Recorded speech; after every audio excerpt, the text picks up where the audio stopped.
एक घोड़ों की रेस करवाई गई और एक गधों की रेस करवाई गई। घोड़ों में जो नंबर 1 आया और जो गधों में नंबर 1 आया, उन दोनों को बराबर मान लिया गया। यह गलत है, यह नहीं होना चाहिए।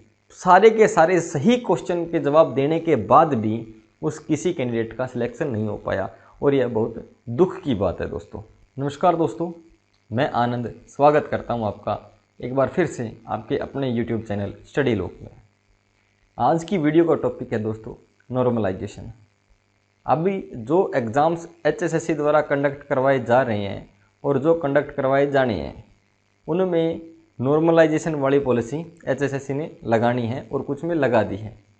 तो आज इस वीडियो में हम समझेंगे कि नॉर्मलाइजेशन क्या है, उसके क्या प्रभाव एग्ज़ाम्स के ऊपर पड़ते हैं, किन को फ़ायदा होगा, किन को नुकसान होगा और उसमें क्या चीज़ें और ऐड हो सकती हैं। तो बिना टाइम लगाते हुए दोस्तों करते हैं आज की वीडियो को स्टार्ट, जिसका टॉपिक है नॉर्मलाइजेशन इन HSSC एग्ज़ाम्स। तो सबसे पहले हम ये देख लेते हैं दोस्तों कि नॉर्मलाइजेशन क्या है और इसकी ज़रूरत क्यों पड़ती है।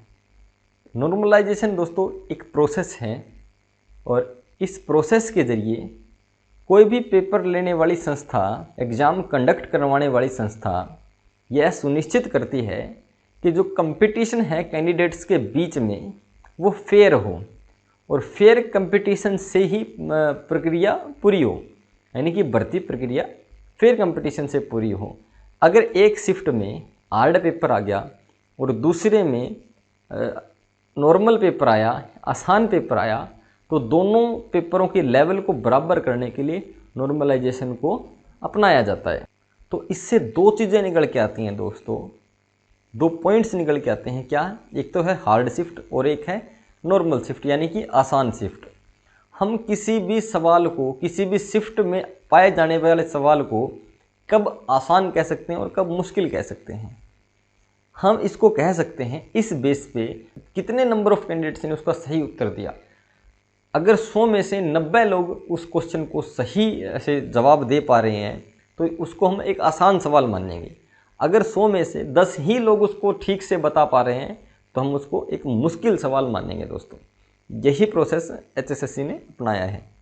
तो अभी हम देखते हैं दोस्तों कि HSSC ने नॉर्मलाइजेशन को इम्प्लीमेंट कैसे किया है। इस प्रोसेस को समझने के लिए हम सबसे पहले समझ लेते हैं रिवर्स्ड रैंक को। रिवर्स्ड रैंक का मतलब है नॉर्मल रैंकिंग के बाद उस रैंकिंग को पलट देना।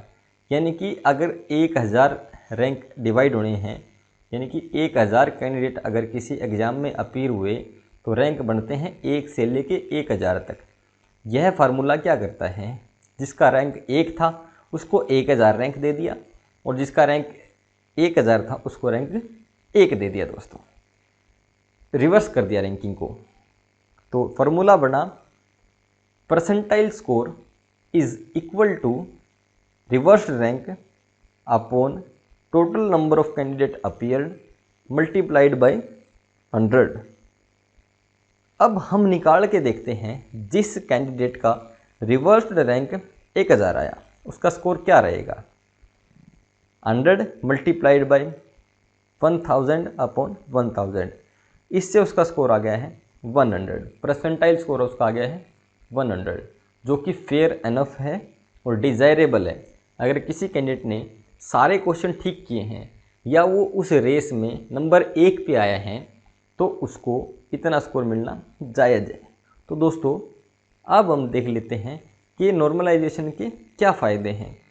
नॉर्मलाइजेशन का जो सबसे बड़ा फ़ायदा है दोस्तों वो ये निकल के आता है, अगर कोई मेहनती बच्चा गलती से हार्ड शिफ्ट में चला गया या उसकी किस्मत में हार्ड शिफ्ट आ गई तो वो वहाँ कम स्कोर करके भी नॉर्मल शिफ्ट यानी कि आसान शिफ्ट वालों से ऊपर जा सकता है, उस अपने रैंक को इम्प्रूव कर सकता है।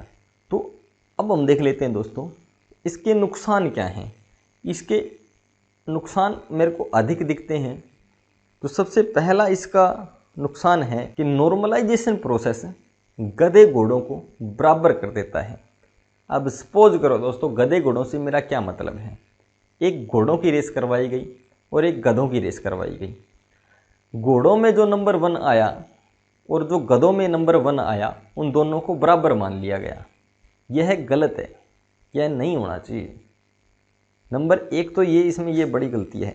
नंबर 2 जो मेरे को इसमें फॉल्ट लगता है कि HSSC ने नॉर्मलाइजेशन का नोटिफिकेशन जो दिया उसमें सोशियो इकोनॉमिक क्राइटेरिया की कहीं बात नहीं की, और जिसको ऐड करने के बाद परसेंटाइल स्कोर बहुत ही ऊपर चला गया। वहाँ लोगों को बहुत दिक्कत हुई।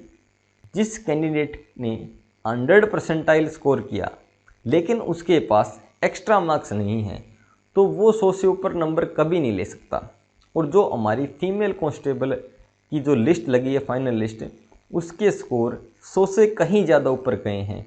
यानी कि सारे के सारे सही क्वेश्चन के जवाब देने के बाद भी उस किसी कैंडिडेट का सिलेक्शन नहीं हो पाया, और यह बहुत दुख की बात है दोस्तों। इसका अगला पॉइंट जो है दोस्तों वो ये है कि नॉर्मलाइजेशन का जो फार्मूला है वो सिर्फ एक ही शिफ्ट पे लागू होता है। उस फार्मूले में दूसरी शिफ्ट का कोई जिक्र नहीं है, ये गलत है।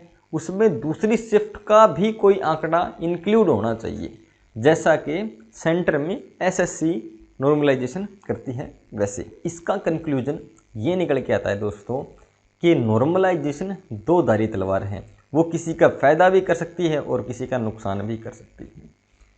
तो HSSC को ये चाहिए कि वो बीच का कोई रास्ता निकाले कि लोगों का नुकसान ज़्यादा न हो। दूसरी बात ये दोस्तों, जो सोशियो इकोनॉमिक क्राइटेरिया के मार्क्स हैं वो परसेंटाइल मेथड में ही इंक्लूडेड हों, ना कि परसेंटाइल स्कोर के साथ जोड़े जाएं। ये इसमें एक सुधार हो सकता है। तो ठीक है दोस्तों, कैसे लगी आज की वीडियो? अगर वीडियो अच्छी लगी हो तो वीडियो को लाइक कर देना। इसी तरह की जानकारी और अपडेट्स पाने के लिए चैनल को सब्सक्राइब कर दीजिए। इस वीडियो को अपने दोस्तों के साथ शेयर कर दीजिए। धन्यवाद दोस्तों, मिलते हैं नेक्स्ट वीडियो में।